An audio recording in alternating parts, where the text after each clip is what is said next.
তো বন্ধুরা আমরা কিন্তু দীঘাতে আছি, আর তোমাদের কিন্তু বলা হয়নি আমি দীঘার কোন হোটেলে আছি। তো আমরা দীঘাতে আছি সি কিরা নামটা সি কটেজ।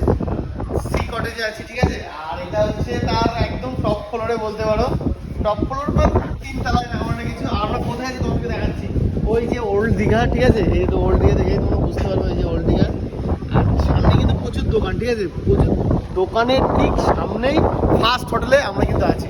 তো অনেকে বলছে কমেন্টে যে আমরা ভাগাড়ে নাকি হোটেলে রয়েছি, সেরকম কোনো বিষয় না ভাই, আমরাও একটা ভালো হোটেলে আছি। অনেকে বলছিল যে দীঘায় হোটেলে কি পাওয়া যাবে না। তো এই যে এত সুন্দর হোটেলে আমরা থাকছি, এরকম অ্যাম্বিয়েন্স, এরকম ব্যালকনির ধারে বসে এরকম ফিল নিচ্ছি। এখন বাজে সামথিং 12টার দিকে।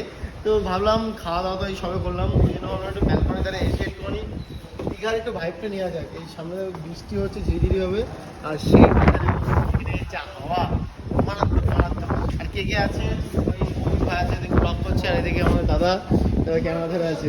যাই বন্ধুরা, এনজয় করছি, টাকা তো অনেক কামাতে হবে, অনেক কামাবো, আর এই দিনগুলো আর ফিরে পাবো না। আর রথযাত্রা তো দীঘার রথযাত্রা আমরা দর্শন করলাম, জীবনের প্রথম বলতে পারবো। পরে যখন বয়স হয়ে যাবে তখন বলতে পারবো যে আমরা প্রথম গেছিলাম রথ টানতে, ঠিক আছে, দীঘাতে। হয়ে গেছে। তো চলো বন্ধুরা, যদি ভিডিওটা ভালো লাগে অবশ্যই লাইক করে দিও। চলো বাই।